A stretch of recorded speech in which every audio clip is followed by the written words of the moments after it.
Why I think I fight. Do I enjoy it? No. Do I enjoy training? No. Do I enjoy cutting weight? No. Am I nervous? Yes. Do I think to myself, what am I doing? Yes. Completely. Unfortunately, it's one of those things you're either born with or you're not.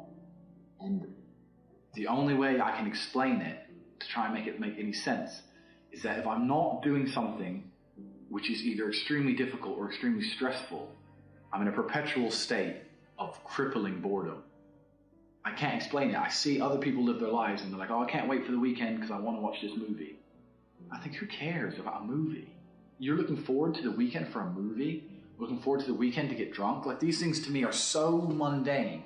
They mean nothing. And if I don't fight, if I'm not in a situation where I'm stressed or worried or concerned, I'm just perpetually bored. And boredom's crippling. If you're an intelligent person and you've got a good brain on your shoulders, you can't just sit there bored, you know? Welcome to Daily Motivation, where you get motivated and inspired. Most people are sad, and most people are semi-depressed. Most people are unhappy. And when I say that, people go, no, they're not. Most people are actually really unhappy. They're unhappy with what they have. They're unhappy with who they are. They're unhappy with how their dream didn't come true. They all thought they'd be a millionaire when they're 21, and they're not. And most people are genuinely unhappy. If people were completely honest and completely blunt about how they feel at the time, about themselves and their position and who they are, there's a difference between aspiring for more and being unhappy. Everyone aspires for more. Most people are genuinely semi-depressive and miserable. That's because we live in a capitalist world, and I believe that capitalism, one of the cogs that drives capitalism, is the fact that people need to be unhappy. They depress us on purpose, and they do this because if you're not depressed, you're not going to continue to work a job you hate, trying to save up for a Ferrari you're never going to afford. That depression is very, very important to the capitalist system, because it allows people to do things they don't want to do, hoping that money will one day make them happy, even though it never will. So most people are actually miserable, and it's not completely their fault. Like I said, I just don't know why I believe it's designed to keep people miserable.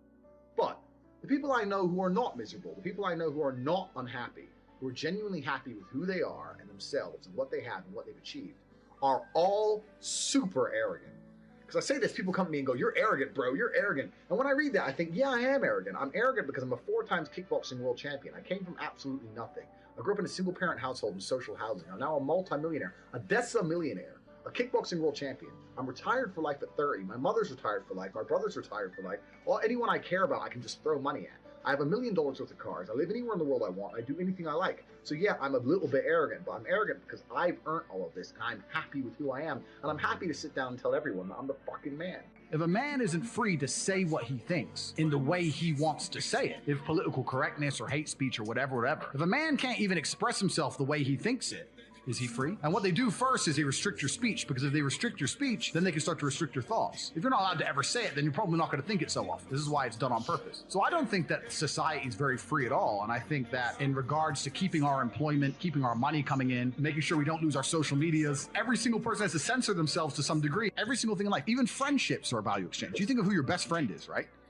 You gain something and he gains something through your interaction, right? Either it makes you feel happy, or he can help you with some things, or you help each other. Every single thing in life is a value exchange. And I genuinely believe I'm the fucking man. And that's because I'm a happy, contented individual. And all the people who sit there and tell me, you shouldn't be so arrogant, they're the people who are unhappy.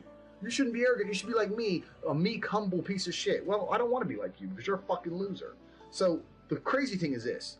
A lot of people are trying to correct your thinking in this world. There's a lot of people are going to be out there trying to tell you how to think. But one thing you should never do is adopt the thinking of someone who is sad. The last thing anyone wants to be is sad.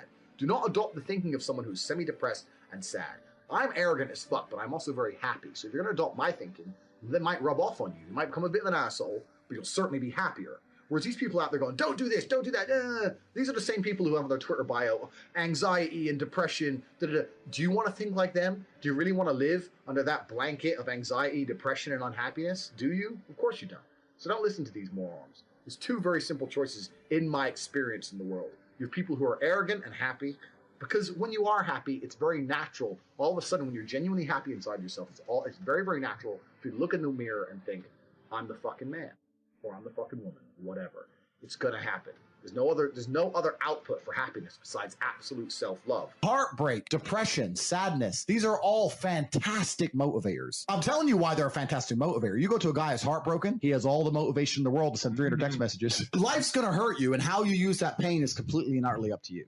You can use that pain to galvanize yourself as a man and become a better man you've ever been. I'm not saying that I'm only successful because of some chick. I'm saying that every single time that I was heartbroken, I never wasted a second. I was never wallowing. Bro, I don't give a fuck how depressed you are. And the world doesn't give a fuck. No one cares about how depressed you are. No one gives a shit.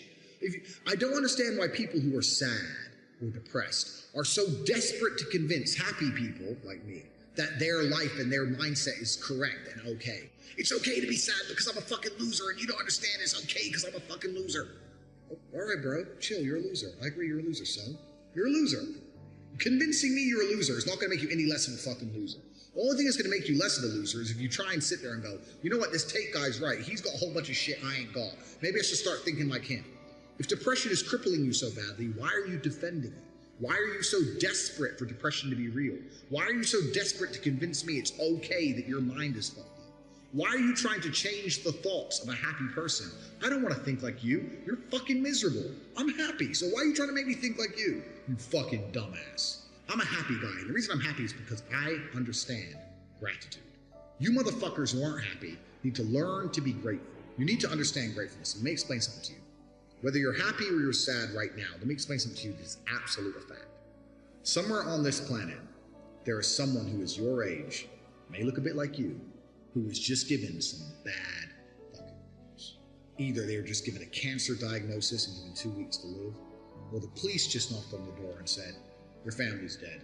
Yeah, a cement truck ran them all over. They're splattered all over the road. My family? Yeah, all of them.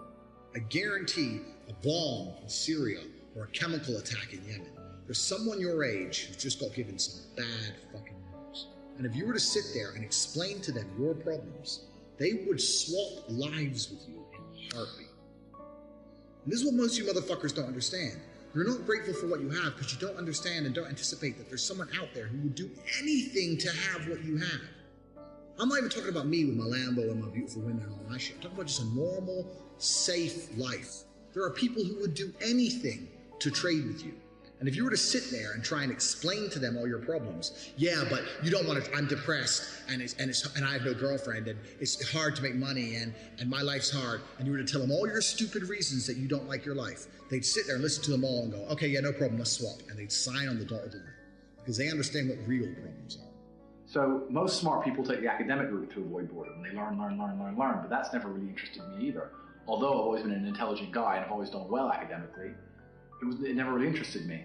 And then I see people climb Mount Everest or jump off buildings or do base jumping, or the guy who jumped from space. People think, what's he doing? He's crazy. I understand.